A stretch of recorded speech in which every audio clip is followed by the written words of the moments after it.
నమస్తే. విజయవాడ తూర్పు అసెంబ్లీ నియోజకవర్గ రాజకీయాలు కులపోరుకు ప్రతిబింబాలుగా తలపిస్తాయి. కమ్మ, కాపు కులస్తుల మధ్య ఇక్కడ వైరాన్ని చూడొచ్చు. ఈ నియోజకవర్గం విజయవాడ అర్బన్ మండలంలో భాగం. 2009 నియోజకవర్గాల పునర్విభజనలో భాగంగా కృష్ణలంకతో పాటుగా కంకిపాడు పరిధిలోని నగర వార్డులు ఇందులో కలిశాయి. విజయవాడ దక్షిణంగా ఉన్న ఈ నియోజకవర్గం 1967లో విజయవాడ తూర్పుగా మారింది. ఈ స్థానానికి మొత్తం 15 సార్లు ఎన్నికలు జరిగాయి. 7 సార్లు కాంగ్రెస్ గెలిచింది. టీడీపీ 3 సార్లు మాత్రమే గెలువగా రాష్ట్ర విభజన తర్వాత 2 వరుస ఎన్నికల్లోనూ టీడీపీ విజయం సాధించింది. ప్రజారాజ్యం, బీజేపీ కూడా ఒక్కోసారి గెలిచాయి. వైసీపీ బోని కొట్టిన నియోజకవర్గాల్లో విజయవాడ తూర్పు స్థానం కూడా ఒకటి. 1967 నుంచి 1978 మధ్య జరిగిన 3 ఎన్నికల్లో కాంగ్రెస్ గెలిచి హ్యాట్రిక్ సాధించింది. 1985 నుంచి 1994 వరకు మరోసారి కాంగ్రెస్ హ్యాట్రిక్ సాధించింది. కాపు నాయకుడు వంగవీటి రంగా ఇక్కడి నుంచి కాంగ్రెస్ తరపున 1985లో గెలిచారు. ఆ తర్వాత 1989, 1994 ఆయన భార్య రత్నకుమారి కాంగ్రెస్ తరపున 2 సార్లు విజయం సాధించారు. ఈ నియోజకవర్గం నుంచి 8 సార్లు కమ్మ నేతలు గెలిచారు. 2 సార్లు కాపులు గెలిచారు. వంగవీటి మోహనరంగా ఇక్కడి నుంచి ఒక్కసారి గెలిచారు.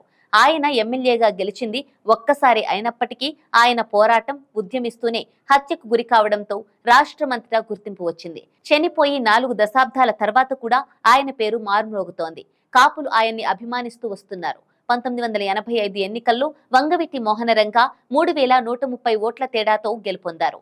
ఆ ఎన్నికల్లో అదే అతి తక్కువ మెజారిటీ. రంగా మరణానంతరం ఆయన భార్య కమ్మకులస్తురాలు అయిన రత్నకుమారి 2 సార్లు, వారి కుమారుడు రాధాకృష్ణ ఒక్కసారి ఇక్కడి నుంచి గెలిచారు.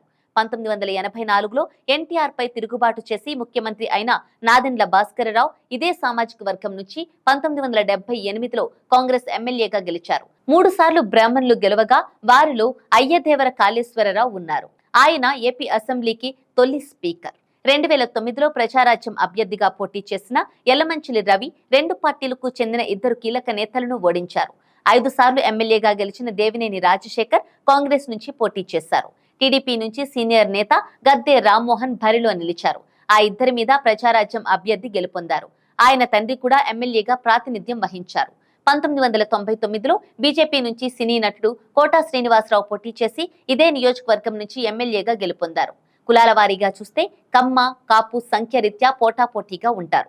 ముస్లిం, ఎస్సీ, మాదిగ, మాల, వైశ్య, గౌడ కులస్తుల ప్రభావం కూడా ఉంటుంది. ప్రస్తుతం టీడీపీ నుంచి గద్దె రామ్మోహన్ ఎమ్మెల్యేగా ఉండగా ఈసారి ఎలాగైనా ఇక్కడ గెలవాలని ఫ్యాన్ పార్టీ కసి మీద కనిపిస్తోంది. బలమైన కమ్మ సామాజిక వర్గానికి చెందిన దేవినేని అవినాష్ ను రంగంలోకి దించింది. గద్దె రామ్మోహన్ ను ఢీకొట్టాలంటే ఆర్థికంగా, అంగబలం పరంగా అవినాష్ సరిపోతారని లెక్కలు వేస్తోంది. టీడీపీ నుంచి మరోసారి గద్దె రామ్మోహన్ బరిలో నిలుస్తున్నారు. నిజానికి ఇక్కడి నుంచి తన కూతురు శ్వేతను అభ్యర్థిగా నిలబెట్టాలని కేశినేని నాని ప్రయత్నాలు చేశారు. కానీ అనూహ్యంగా ఆయన వైసీపీలో చేరడంతో గద్దెకు లైన్ క్లియర్ అయింది.